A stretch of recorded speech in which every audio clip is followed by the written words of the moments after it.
Pardon the cliche, but can you hear me now? Is that going to work? Yeah, well, let's see. Let's turn this on and see what kind of white spot we make. Well, we're not, no power. Are we plugged in? There's, make sure we got juice here. And, oh, you know what? Technical difficulty. Got to be smarter than the machine. I'm not talking about you, I'm talking about me. I got to unfold the legs. How's that? That'll work. Does that work?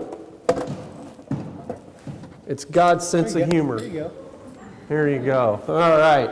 And we'll move this maybe a little closer where I can reach things. You're fine. Go sit down. Relax. Take your shoes off. You guys are too accommodating for me. I'm going to stand up here. I've got a funky new wheelchair. I've had this about 5 years. Lets me stand up. But appreciate you inviting me to come here tonight. My name is Ed Bell. I live in Hagerstown, about 2 hours north. I'm going to talk about the many different hats I wear and the many hats you wear. And I'm going to talk about how we balance our life with the many hats that we wear. I'm going to go ahead and pop an overhead or two up here, and then we'll get started. I mentioned my website. This is the shameless promotion part of my presentation. It's eatmorestrawberries.com. Let me make sure that we're focused in where you can see. And can you see in the back? Yes. That's good. We have a majority vote. Okay. Let me stand up here. This is my bag of hats. I brought this along. It's in a very expensive case that I carry around. Actually, they give these free at Rural King with a purchase. So we'll get organized here. I do thank you for inviting me and letting me come here tonight. I live with my wife and my teenage daughter in Hagerstown. Anybody know where Hagerstown's at? About 2 hours north of here. For those of you that don't know where Hagerstown's at, it's between Millville and Jacksonburg. Okay. All right. I like to use overheads. Some of my counterparts prefer, PowerPoint and so on, but I'm still old-fashioned. My AV equipment kind of runs on kerosene sometimes, I think, but I'm old-fashioned. I'm almost Amish, maybe. My daughter, I tease her, that I'm going to go Amish if she's not careful.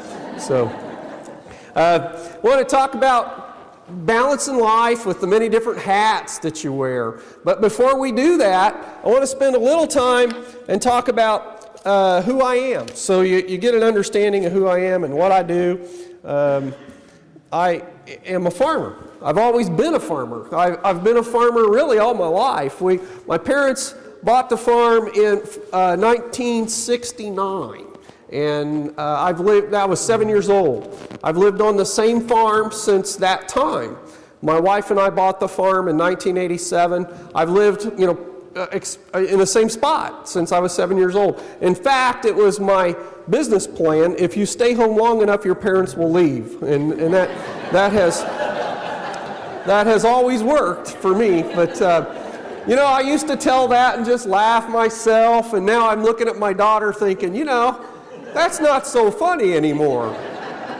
But anyway, if you go to the Hagerstown Library and check out the high school yearbook for the Hagerstown High School, class of 1979, and if you look at the last page and the last picture, you will find this picture up on the wall here.